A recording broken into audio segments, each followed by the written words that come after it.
पर मेरी बात की शुरुआत करता हूं। आज राजा राम मोहन राय जी की जन्म तिथि है। राजा राम मोहन राय जी को श्रद्धांजलि देकर मैं आपसे बात करने आया हूं। भाइयों बहनों, 5 चरण का चुनाव समाप्त हो चुका है। मैं पूरे देश भर में घूमता घूमता आज कांथी आया हूं। 5 चरण का परिणाम जानना है क्या? अरे जोर से बोलो, 5 चरण का परिणाम जानना है क्या? तो 5 चरण का परिणाम जान लो। मोदी जी 310 सीट पार कर गए हैं और ये ममता दीदी का इंडी अलायंस, उनका सुपड़ा साफ हो गया है, साफ हो गया। और बंगाल वालों, मेरी बात याद रखना, इस बार बंगाल में भी 30 सीटें नरेंद्र मोदी की झोली में जाने वाली है। बंगाल में 30 सीटें आते ही आप समझकर रखना, ये तृणमूल कांग्रेस खंड खंड हो जाएगी और ममता दीदी की सरकार विदाई हो जाएगी, विदाई हो जाएगी। भाइयों बहनों, आपने 19 में मोदी जी को 18 सीटें दी और नतीजा क्या हुआ, मैं आपको बताना चाहता हूं। कांथी वालों, मुझे बताओ, राम मंदिर बनना चाहिए था या नहीं बनना चाहिए था? अरे जोर से बोलो, बनना चाहिए था या नहीं बनना चाहिए था? 70 साल से ये कांग्रेस पार्टी, तृणमूल कांग्रेस राम मंदिर को रोक कर बैठे थे। मोदी जी ने मोदी जी को आपने दूसरी बार प्रधानमंत्री बनाया। 5 ही साल में केस भी जीता, भूमि पूजन भी किया और 24 जनवरी को प्राण प्रतिष्ठा कर कर जय श्री राम कर। भाइयों बहनों, जब प्राण प्रतिष्ठा हुई, उसका निमंत्रण ये ममता दीदी को दिया गया। ममता दीदी को भी कहा, आइए दीदी, राम तो सभी का है, आप भी आइए। मगर वो नहीं गई भाई, प्राण प्रतिष्ठा में अयोध्या नहीं गई। क्यों नहीं गई मालूम है आपको? मालूम है? चलो मैं बताता हूं। ममता दीदी प्राण प्रतिष्ठा में नहीं गई क्योंकि वो अपनी वोट बैंक से डरती है, वोट बैंक से डरती है। कांथी वालों, आप लोग उसकी वोट बैंक नहीं हो। उनकी वोट बैंक कौन है मालूम है क्या? कौन है मालूम है? चलो ये भी मैं बता देता हूं। उसकी वोट बैंक वो घुसपैठिए है, घुसपैठिए है। उनके डर से वो नहीं गई। मगर मैं बताता हूं, हम एक घुसपैठियों से नहीं डरते हैं। ममता दीदी विरोध करती रह गई, हमने सीएए पारित किया और हमारे शरणार्थी भाइयों को नागरिकता देने का रास्ता नरेंद्र मोदी जी ने खोल कर रख दिया। भाइयों बहनों, खोल कर रख दिया। भाइयों बहनों, नरेंद्र मोदी जी ने इस देश को आतंकवाद से मुक्त कराने का काम किया। ये सोनिया मनमोहन की सरकार थी, ममता दीदी के सपोर्ट से चलती थी। आए दिन पाकिस्तान से आलिया, मालिया, जमालिया घुसते थे, बम धमाके करते थे और फिर भाग जाते थे। उनको कुछ नहीं होता था। मोदी जी की सरकार आपने बनाई। मोदी जी की सरकार में उरी और पुलवामा पर हमला हुआ, 10 ही दिन में सर्जिकल स्ट्राइक और एयर स्ट्राइक कर कर नरेंद्र मोदी जी ने पाकिस्तान के घर में घुसकर आतंकवादियों का सफाया। भाइयों बहनों, मुझे बताओ, ये पाक ऑक्यूपाई कश्मीर हमारा है या नहीं है? जोर से बोलो, है या नहीं है? ये ममता दीदी और कांग्रेस डराते। पाकिस्तान के पास एटम बम है। पाक ऑक्यूपाई कश्मीर की बात मत करिए। अरे राहुल बाबा, हम एटम बम से डरने वालों में से नहीं है।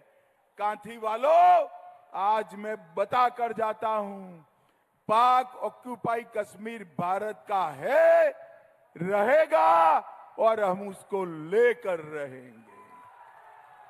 भाइयों बहनों, अभी अभी ममता जी हार से जबरदस्त डरी हुई। कल मैं जैसे ही लैंड हुआ, एक एसएमएस मिला कि अपने शुभेंदु दा के घर पर पुलिस ने रेड करी है, रेड करी। अरे ममता दीदी, हम भाजपा वाले हैं, आपकी पुलिस से नहीं डरते। आपके मंत्रियों के यहां से, आपके मंत्रियों के यहां से रेड हुई। 51 करोड़ रुपया मिला। कितना मिला? जोर से बोलो, कितना मिला? और शुभेंदु के घर पर रेड हुई, 4 आना भी ममता दीदी को नहीं मिला। 4 आना भी नहीं। हम नहीं डरते हैं। ममता दीदी, आज मैं कांथी में कह कर जाता हूं, पुलिस का दुरुपयोग बंद कर दो, वरना बंगाल की जनता जो 1 2 4 सीटें भी देने वाली है, वो भी चली जाएगी, वो भी चली जाएगी। भाइयों बहनों, ये शुभेंदु का क्षेत्र है। मैं यहां कहकर जाता हूं, ममता दीदी शुभेंदु पर जितना अत्याचार करेगी, भारतीय जनता पार्टी शुभेंदु जी को इतना ही बड़ा आदमी बनाएगी।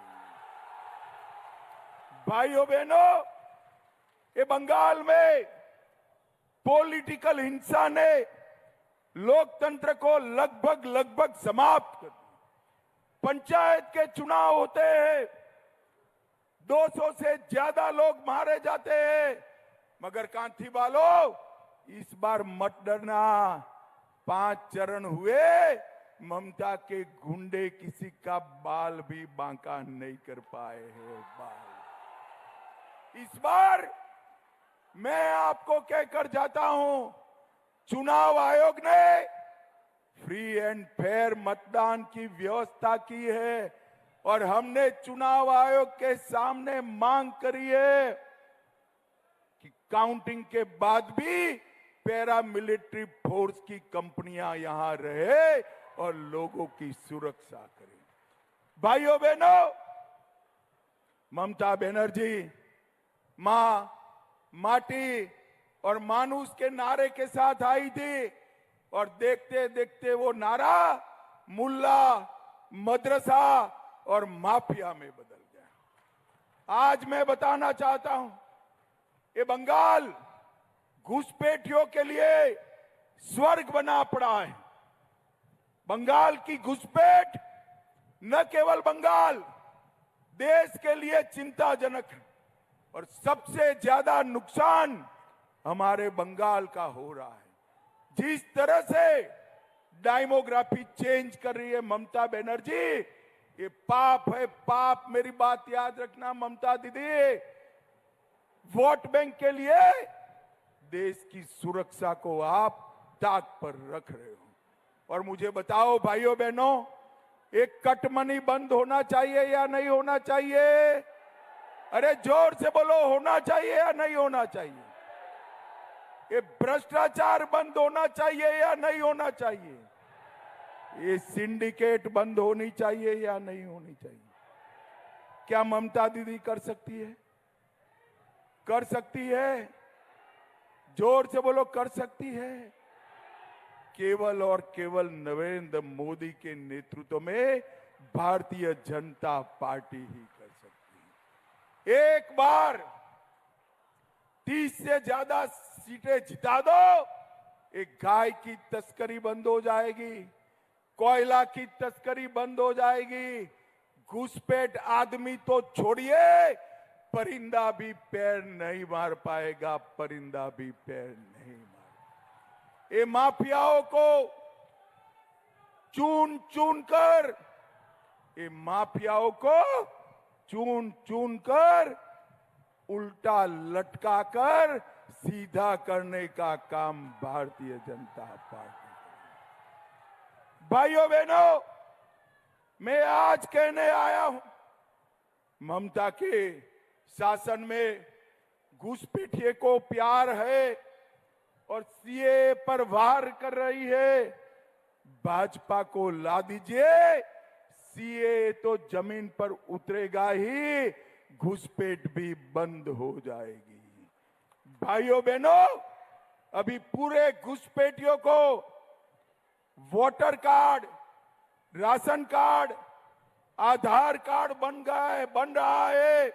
आप भाजपा की सरकार लाओ, 30 सीटें भाजपा को दो, केवल बंगाल के बेटे बेटियों को ही आधार कार्ड, वोटर कार्ड मिलेगा।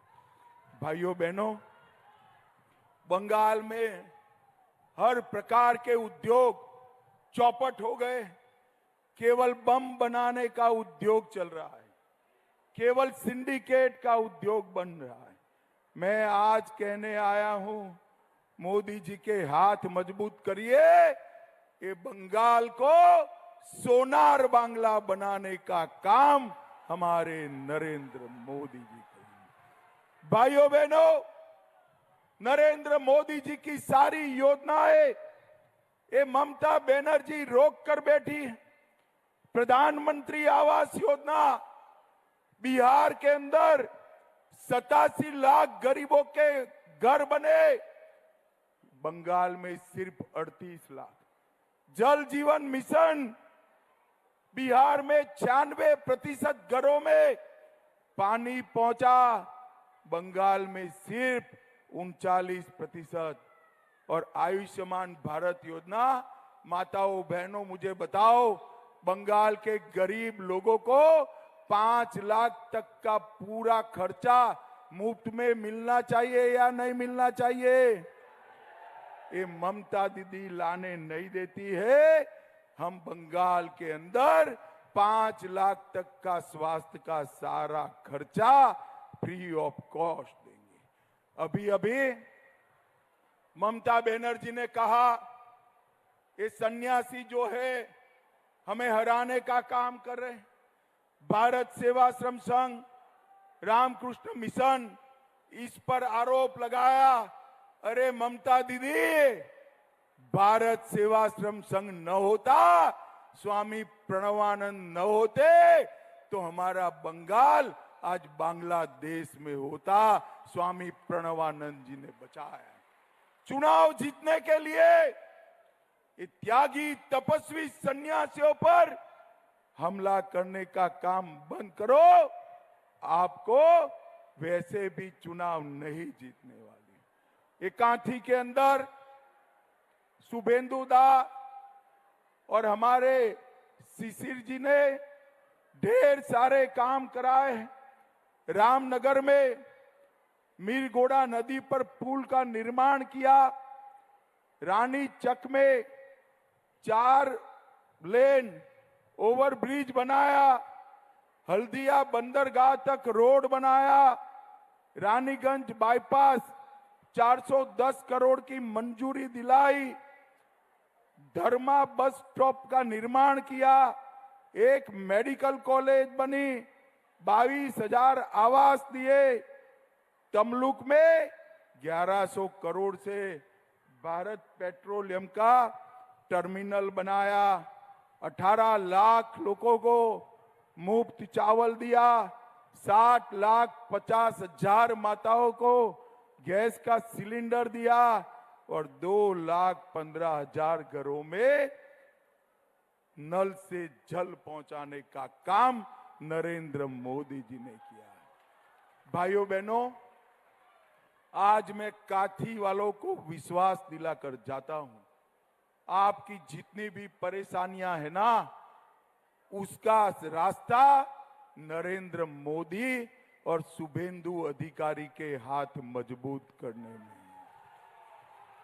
मैं आपको कहकर जाता हूं, शुभेंदु दा ने यहां से ममता बनर्जी को हरा दिया, वो दूसरे रास्ते से मुख्यमंत्री बनी, मगर इस बार इतने प्रचंड बहुमत से हराइए कि दूसरा रास्ता भी उसका बंद हो जाए, बंद हो जाए। भाइयों बहनों, बंगाल में 30 सीट भारतीय जनता पार्टी की खुशहाल बांग्ला, सोनार बांग्ला का रास्ता प्रशस्त करेगी।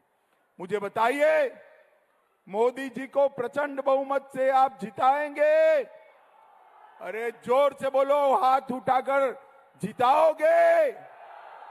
कमल के निशान पर बटन दबाओगे? 400 पार कराओगे? बंगाल में 30 से ज्यादा कमल खिलाओगे? तो मेरे साथ दोनों हाथ उठाइए, उठाइए दोनों हाथ, विजय के संकल्प की मुट्ठी बींचे और प्रचंड आवाज से बोलिए, भारत माता की, वंदे वंदे वंदे।